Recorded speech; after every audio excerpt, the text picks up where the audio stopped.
Once again, we welcome you to Moving Forward with Young Voices.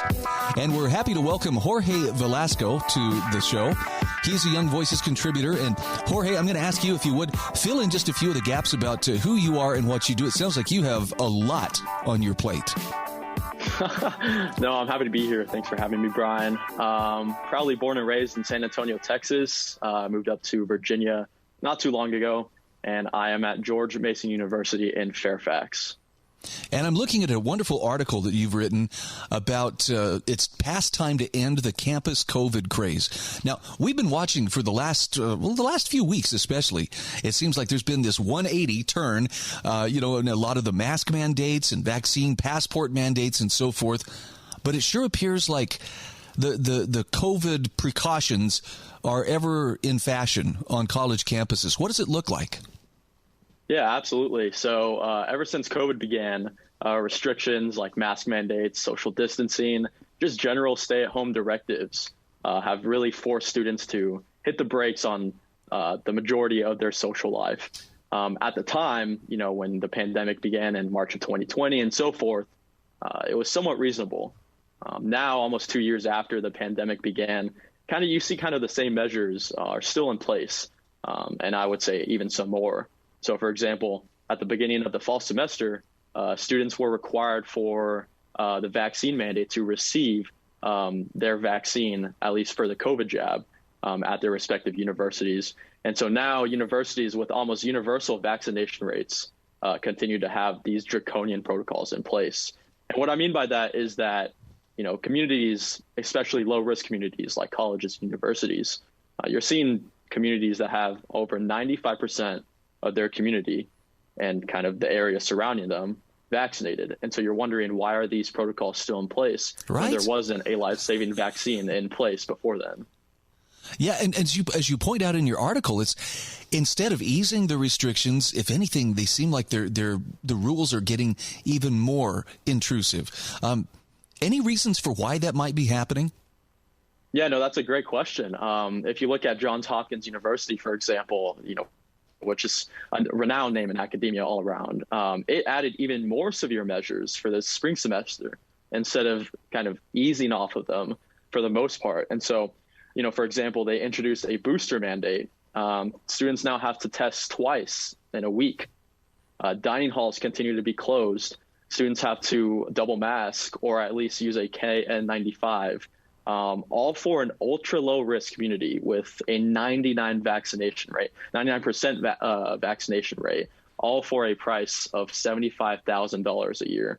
And so when you look at it on the grand scheme of things, it's truly just an attempt to introduce some sort of police state with the overhyped Omicron variant, for example, that rarely affects a community like Johns Hopkins University and other colleges like them. Now, as you point out in your article, even if a person can say, look, I've had COVID, I've completely recovered from it, natural immunity somehow never seems to enter into the question. Yeah. Some institutions are starting to acknowledge natural immunity. So George Mason, I'll take, for example, if you did test positive over the winter break when students were gone at home or somewhere else, you are exempt from testing for 90 days or so. And so after that, you start to test in mid to late April. And that's when, midterms, the finals start hitting, everything starts to ease off for the end of the year. But universities and institutions of higher education are still lacking widespread acknowledgement for natural immunity. And so I'll take Johns Hopkins University again for an example. There's a fully vaccinated student who has remained anonymous because he's fearing that, he can face some retribution from the university because he tested positive twice, and as recently as December of 2021, right before the winter break. He suffered severe adverse effects to his second dose of the vaccine, and he has not received a booster exemption. The reason being is that the university says the student has not been allowed to take classes in person solely because he has not gotten a booster, even though he has natural immunity, he's fully vaccinated, and even though he suffered severe adverse effects from his second dose with a doctor's note, no exemption has been given. I can't even imagine. Now, where you are attending university, is common sense beginning to return? Are you seeing a return to normalcy, or do they still want to hang on to these rules as long as possible too? Just a little bit. It's a little bit of both. George Mason, in lieu of the recent Attorney General of Virginia's first legal opinion, he said that a university, at least a public university in Virginia, cannot determine or implement a mandate for the COVID-19 vaccine as a proof of enrollment or as a requirement for enrollment. And so starting March 4th, the COVID vaccine will not be required at Mason, as well as the mask mandate will be ending. This is all under the threshold, assuming that we are under a 4% positivity rate, which looks likely because at the moment we are a little less than under 1.5%. And the grand scheme of things, you're having at least 10,000 students test per week, and some unvaccinated have to test twice per week, which is in and of itself ridiculous. But for the most part, universities in Virginia like George Mason, Virginia Tech, UVA, the big hitters, right, are starting to take precedent in what, we actually want to do policy-wise in terms of mask mandates, vaccine mandates, and COVID protocols in general. What's the feeling like among the student body? I mean, I'm sure there's some who, this is for my protection. They're going to go along with it no matter what is asked. Are there people who are tiring of this and starting to chafe a little bit at that leash around their neck?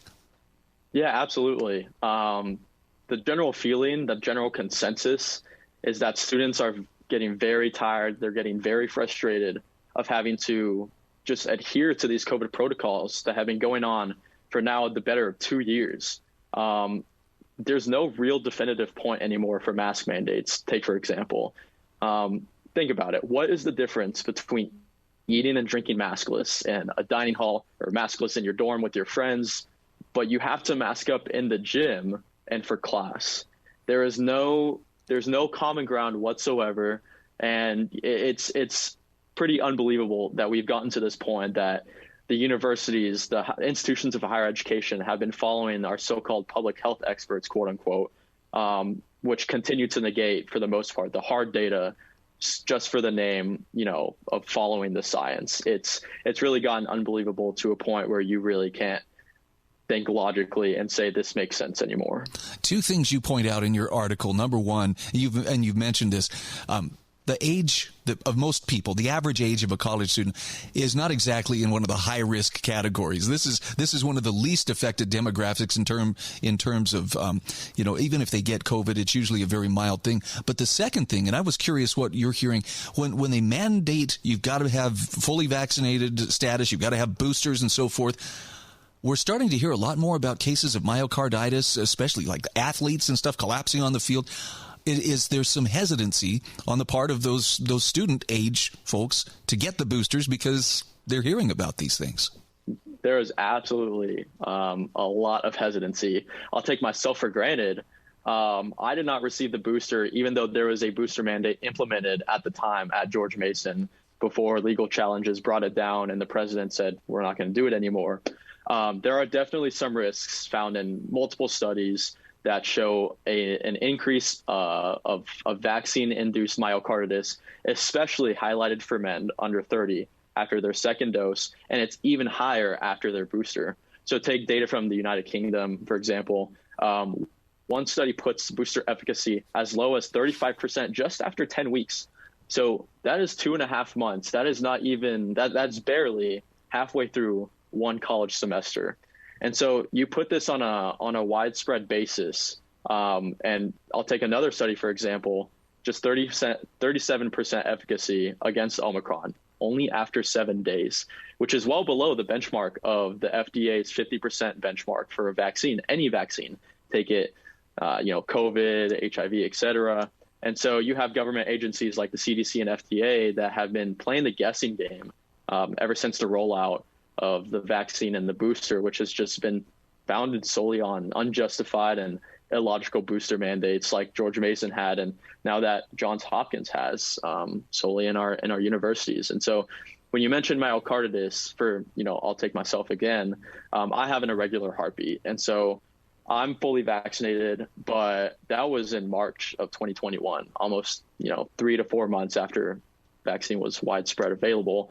And so you look at Moderna, for example, and there's a lot of data from Canada suggesting an even higher rate of myocarditis from the second shot compared to Pfizer's and J&J's. And so it's producing a very potential long-lasting risk for young men. And it's not even young men just in a specific subgroup. It could be teenagers like myself up until juniors and seniors in college. It's very worrying. Well, Jorge, I appreciate the work that you're doing. I appreciate your article that you've written. Let's tell our audience, where can they find your writings? I'm on Twitter at Velasco, V as in Victor, A Jorge, Jorge, and on Instagram at Jorge Velasco, 2_. Okay, great visiting with you. Keep up the good work. I hope we talk again soon. Thanks very much.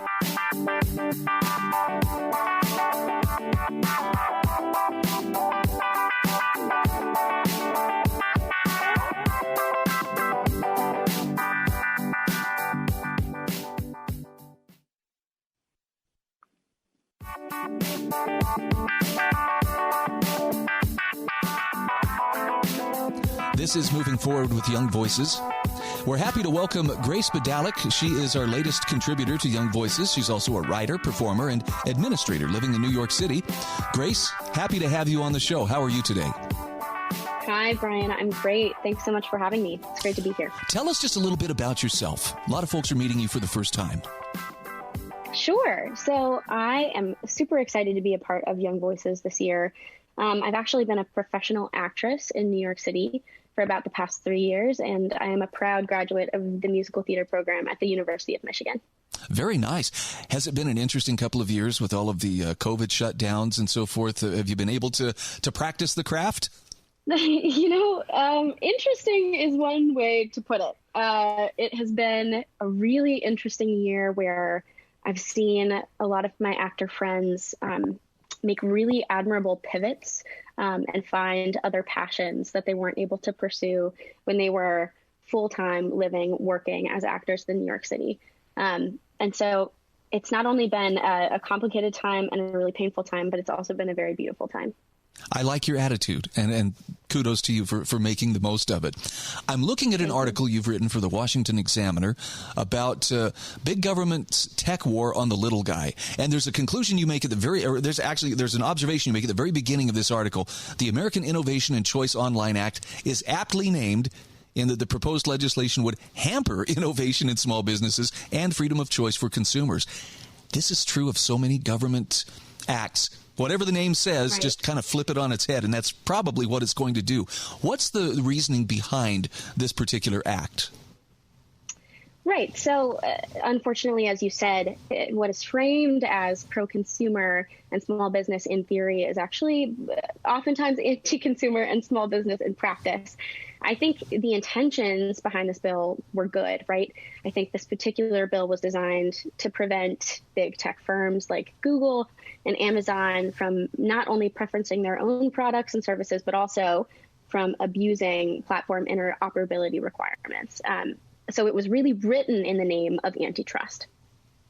Okay, and I'm just going to ask you for the sake of people like me who don't use the word antitrust very often. When we're talking antitrust actions, what is that supposed to accomplish? Is this breaking up monopolies? Is this, keeping big business, on its leash, so to speak?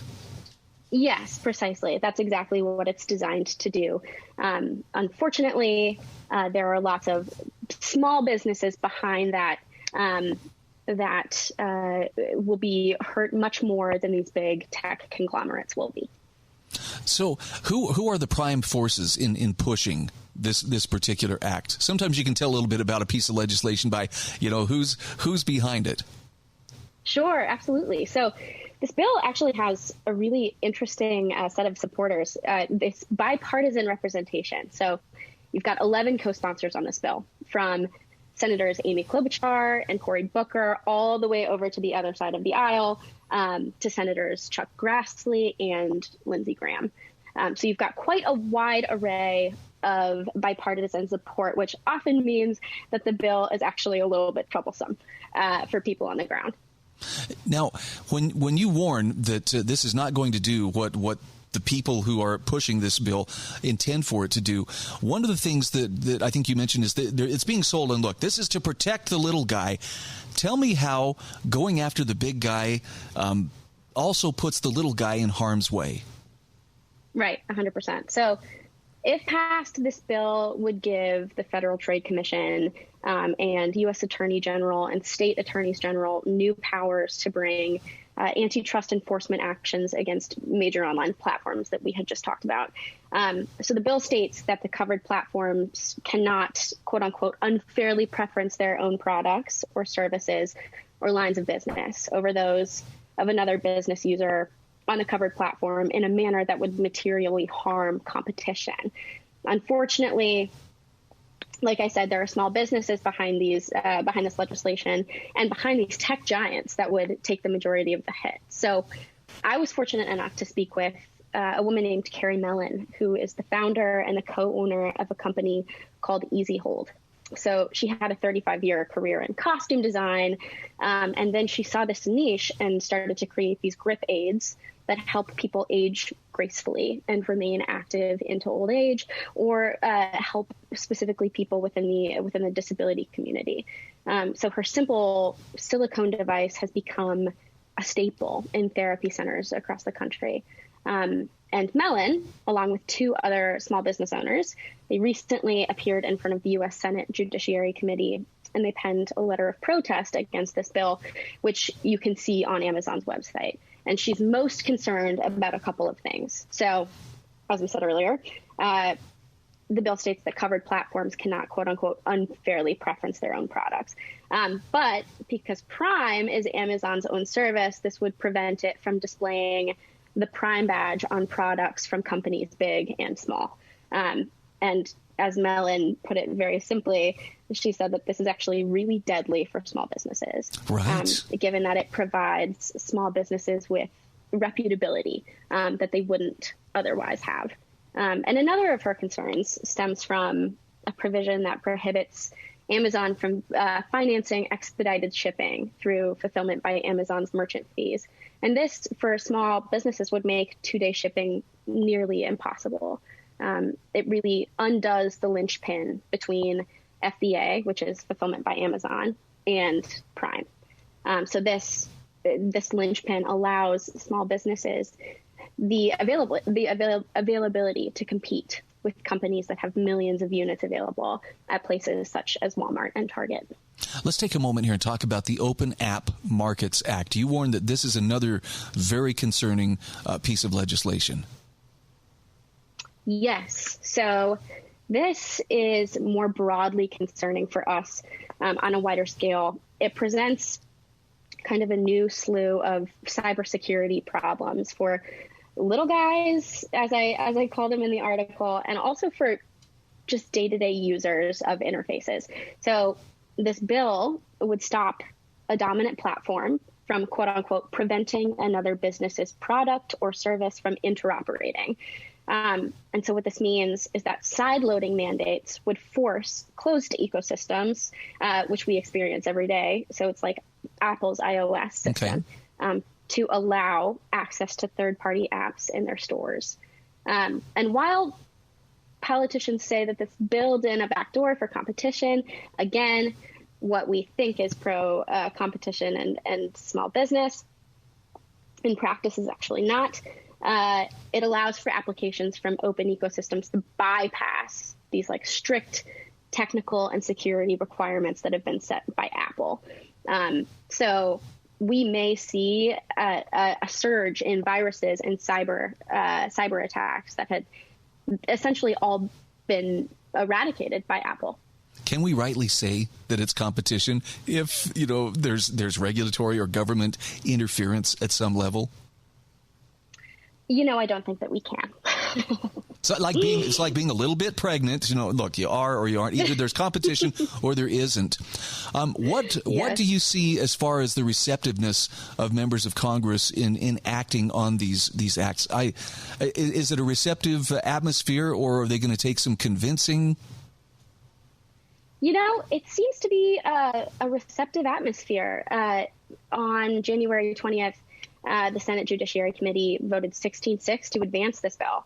And we can expect a vote on it within the full Senate in the coming months. So we're really kind of sounding the alarm over at Young Voices about the ways that this could negatively impact small business. Yeah, I know people perceive, problems and think, well, there's got to be a good government solution. And I don't mean to put you on the spot, Grace, but is this something that could be worked out between the parties without getting government involved? Because it seems like once government gets involved, it gets politicized, and then it's just a power struggle. Right. It does.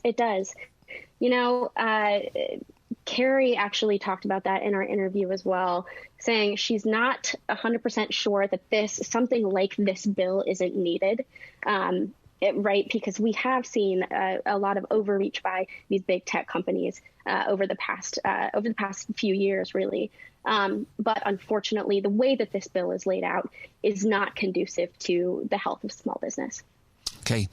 We are unfortunately coming up on the end of the segment. We're talking with Grace Bydalek. She is a Young Voices contributor. She is also a writer, performer, and administrator living in New York City. Grace, where can people access your writings?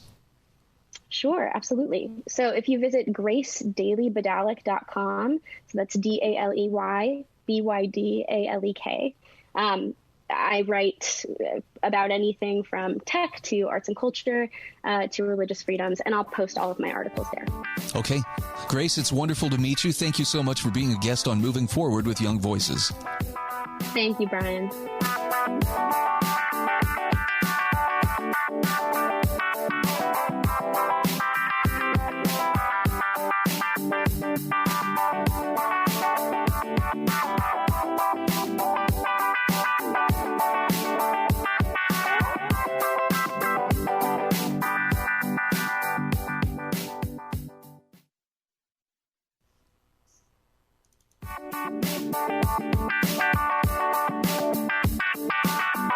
And once again, we welcome you back to Moving Forward with Young Voices. Very happy to welcome Georgia Gilholy back to the show. And Georgia, you have been on the Moving Forward program before. For folks who are meeting you for the first time, tell us just a little bit about yourself. Great to be here. So I work as a journalist, a news reporter for a website called politics.co.uk in the UK, funnily enough. And I'm also a columnist for the website Conservative Home. And that is, I think we're going to be discussing one of my columns from a few weeks ago today. Yeah, I'm looking at this headline here. Imagine the effect on a child who's told that he's not racially innocent. And here in the United States, there's a lot of concern over critical race theory and other woke ideology that's coming into the curriculum. I was a little bit surprised to hear that apparently is a problem in the UK as well. If you knew the UK as well as I do, you probably wouldn't be surprised. So it's definitely not as bad as some of the stuff I've heard coming out of like California, New York, DC in the US, thankfully. However, these kind of things do happen. And essentially my column is exploring a teaching training plan in Brighton, which is a city in the south of England. It's being implemented by the local council. Teachers are being trained along with these lines. And essentially, well, first of all, they won't release the full plans, but the plans that the Daily Telegraph, the newspaper in the UK, got hold of refer to some concerning information. And so some of that information reveals that teachers are being told to, as you say in the headline, tell children, white children that they're not racially innocent, quote unquote. And this is part of a so-called racial literacy training. The thing is, this has actually been going on since last summer.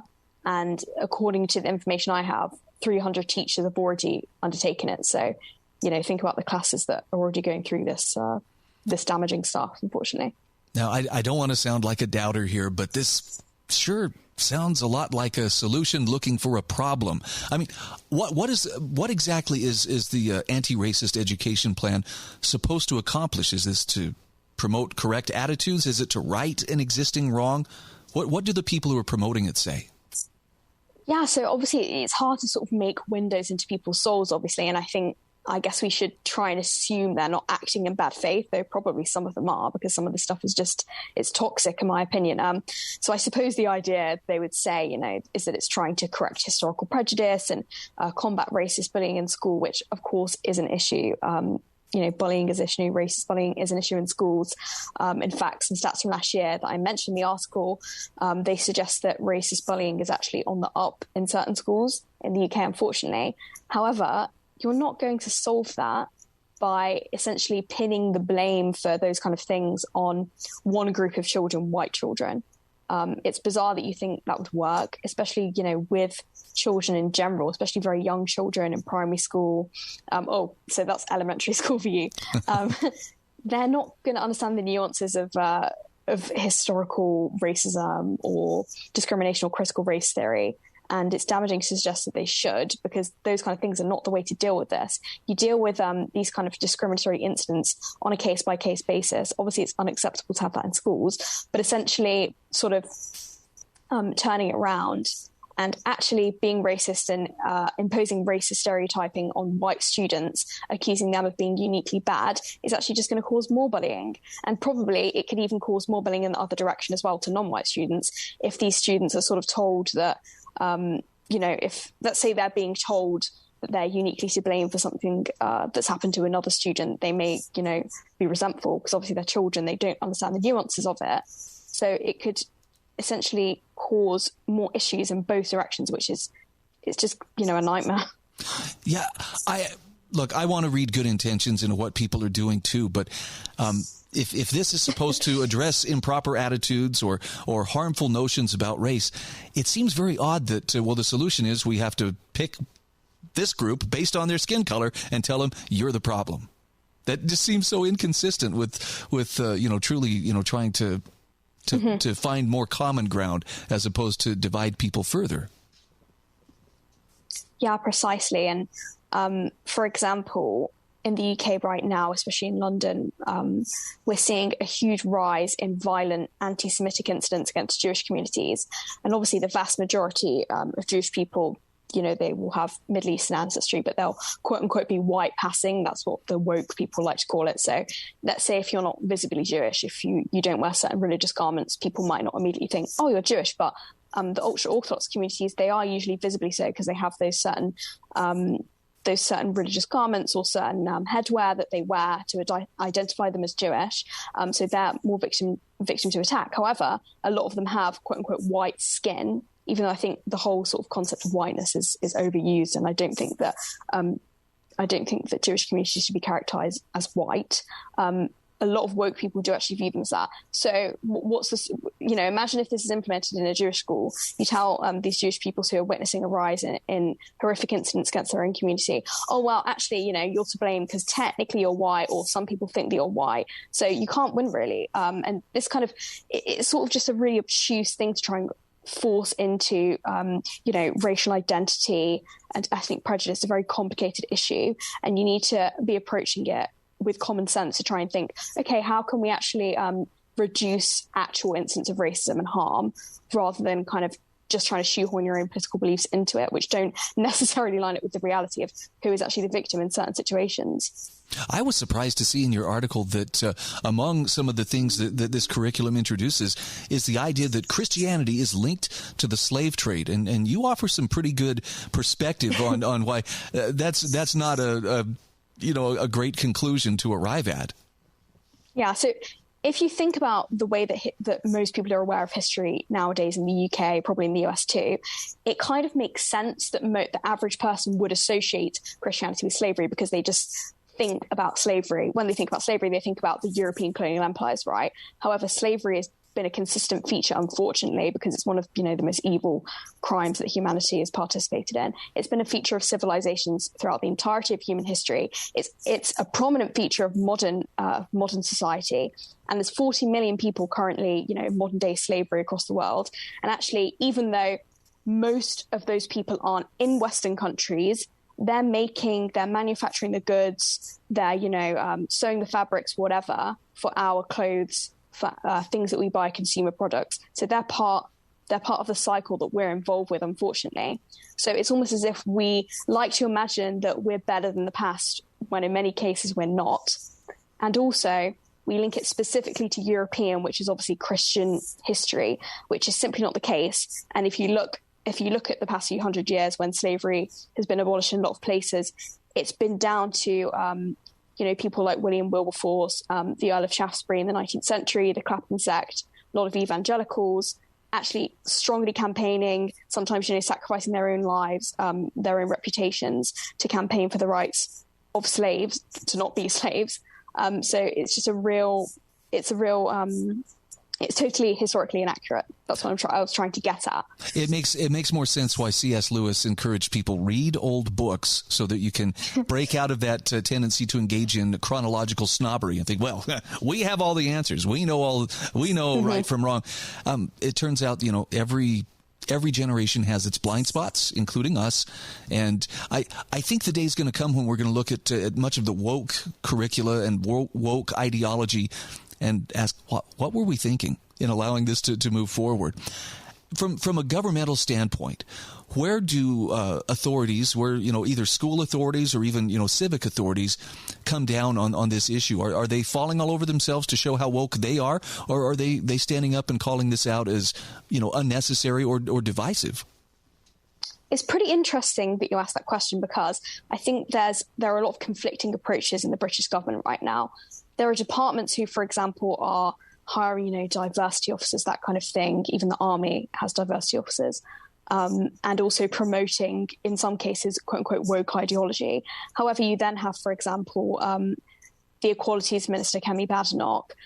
She mentioned last year that teaching these kind of things in schools, I believe she either said it is illegal or it should be illegal. I'm pretty sure she actually said it is illegal already, because it's sort of, pushing a political agenda down children's throats, which is obviously not, it's not acceptable in public schools. And the Education Secretary has now said that he will be pursuing legal action, I believe, against local authorities that are pushing this kind of stuff. The problem is, realistically, will they actually take firm action? I think possibly not. Because like I say, this kind of stuff is embedded in the civil service, is embedded in many government departments and many people who are actually, probably in the cabinet. So ministers in the government, many MPs. So while I think that they sort of, they make a fuss sometimes and say, oh, this shouldn't be happening, it's illegal. Well, if it's illegal, this has actually been happening for a while in a lot of places.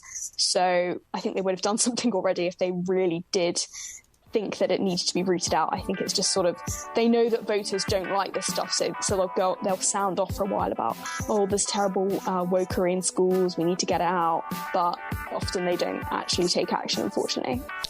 Again, we've been talking with Georgia L. Gilholy. Georgia, great to catch up with you. Where can people find your work? So my Twitter is at @LLGeorgia, so GEORGIA.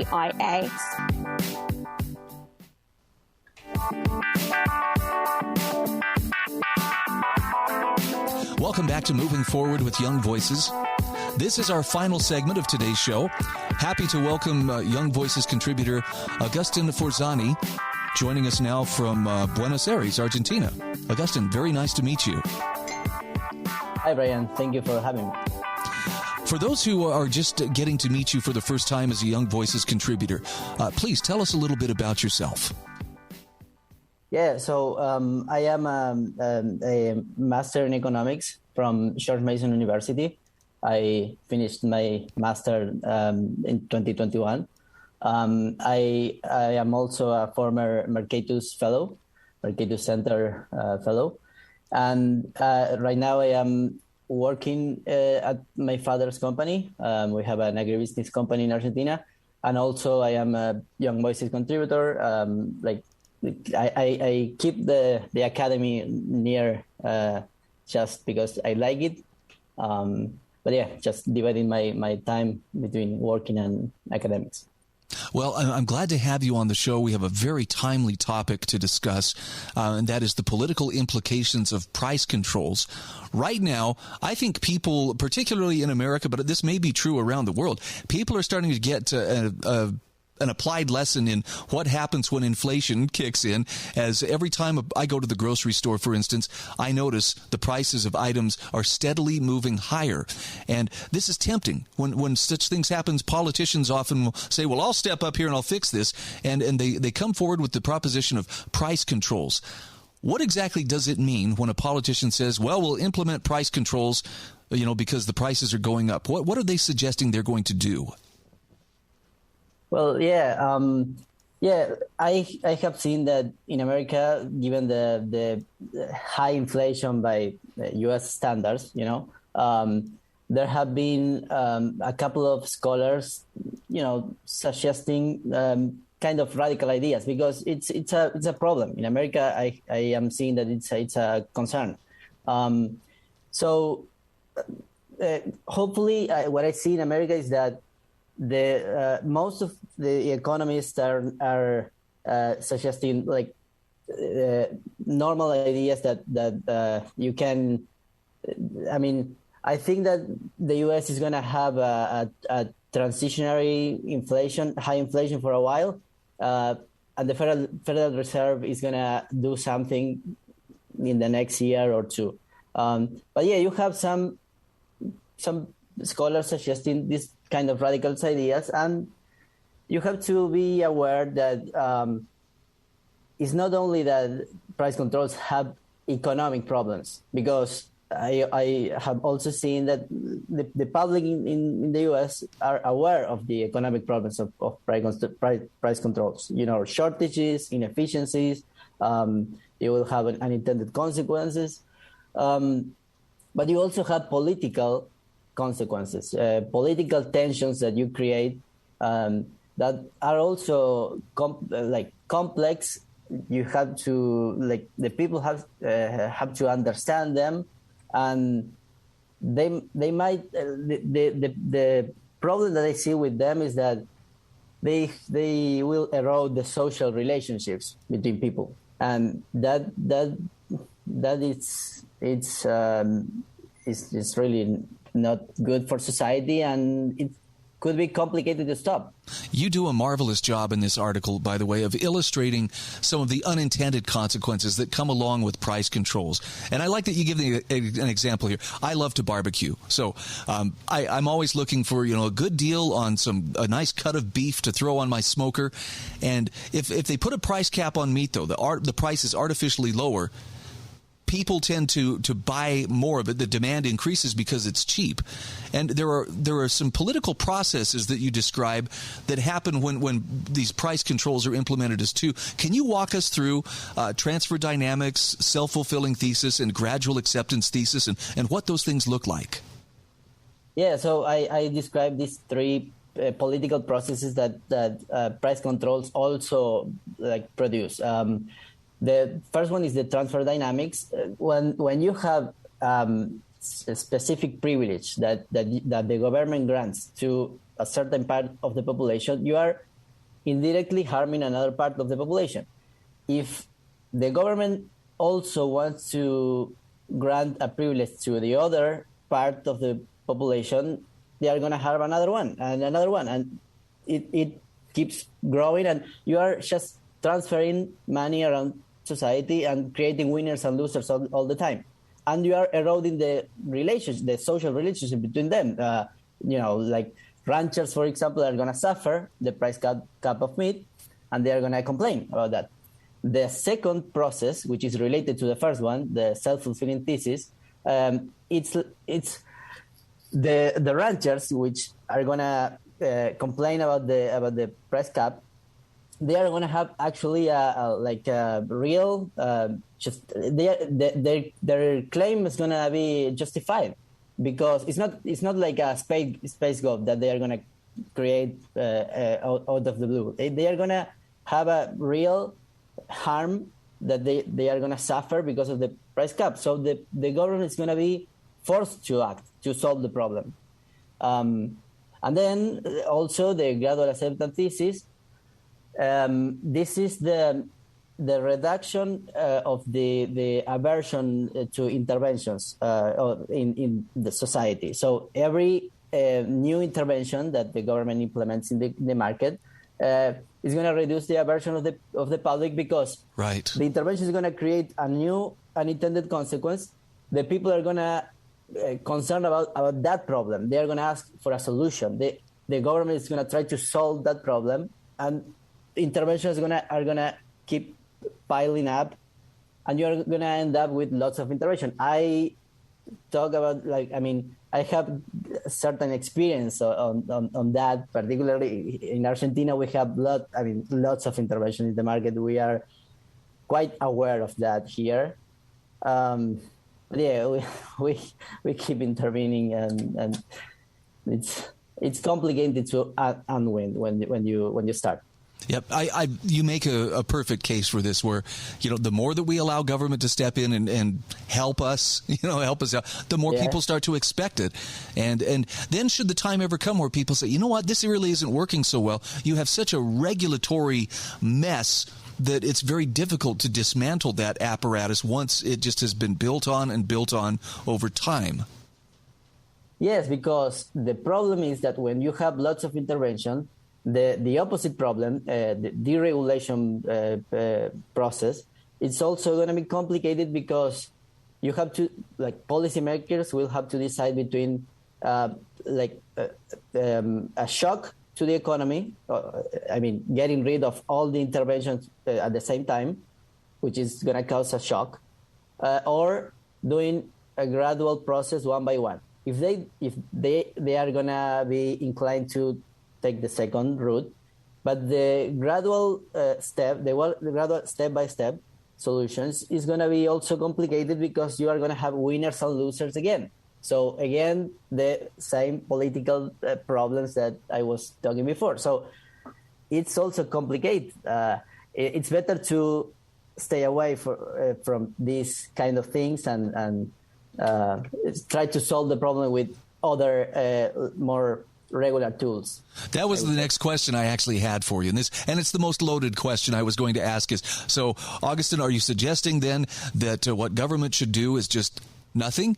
But it sounds like that's actually the better answer, as opposed to, getting involved and further messing things up. Well, if we have to decide between price controls or nothing, I would say nothing, obviously.